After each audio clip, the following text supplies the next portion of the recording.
I'm Tiffany. And I'm Katie. And we talk hair. A good candidate in general. Okay, what makes a great candidate for a hair transplant? Baldness. You heard it here, folks.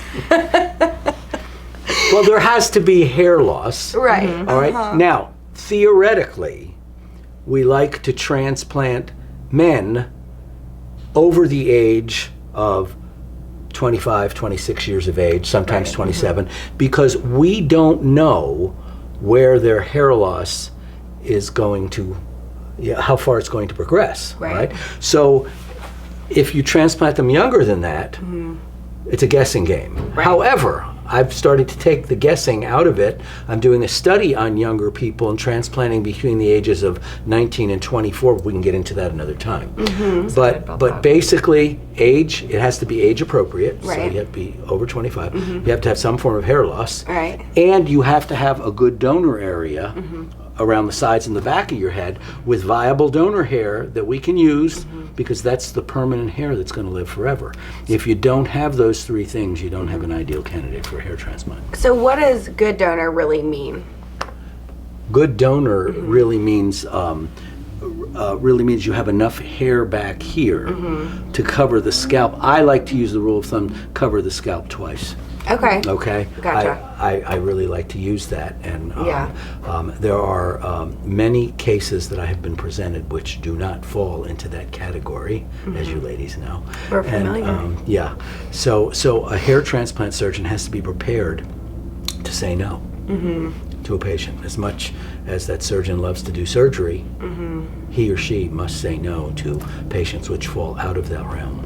So if a patient isn't a good candidate for a hair transplant, but a transplant, surgeon or physician performs that transplant, what could happen? I mean, what does it look like if they do that? Well, first of all, if the donor area isn't good, if the let's say the donor area isn't thick enough or the donor area isn't dense enough, then it's going to be reflected on the top of the head. What you take from the donor area is an exact picture of what you're getting on top of the head. So you have to take all these things into consideration. And unfortunately, patients don't realize all that goes into the decision-making process, and all the things that get involved that impact a hair restoration. So I'm not being mean when I say no. I just realize all of these things. Yeah, well, it's not good for the patient long term. I know initially it's something that's concerning and something they're worried about, they'd love to fix, but the reality of it is if it's worse after, then it was a waste of everything. You're right. Yeah. But don't let this discourage our audience, okay? Yeah. Number one, as I said, I'm starting to I've started a year ago to transplant 19 to 24 years old with excellent results, and as I said, we can discuss that at a later date. But most patients that come in will be candidates from one degree to another, but you have to realize that I'm not going to be able to recreate what you had at age 16 or 17 or 18.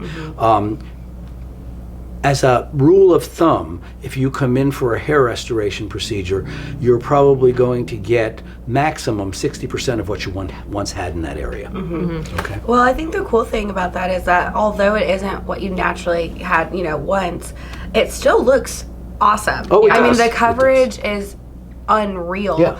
When you look at patients before and after, a lot of times other people can't tell that there's a difference in the density, depending on, of course, the density of the hair that the person has. Well, as you know from working with me, I dense pack. You do. That's a term which means that I place the grafts as close together as possible, and it takes more grafts, and it's a slightly bigger procedure, but it's worth it in the end because of the results. If you go to the website and you look at some of my cases, you'll see that these results are packed in there, and they look very, very dense, even though they're not in reality very dense. One of the hardest parts of our job is managing expectations, and doing things like this and sitting down with you and getting these answers helps kind of almost set that a little bit more realistic expectation before they even walk in the door, which is also great. Yeah. I'm Tiffany. And I'm Katie. And we talk hair.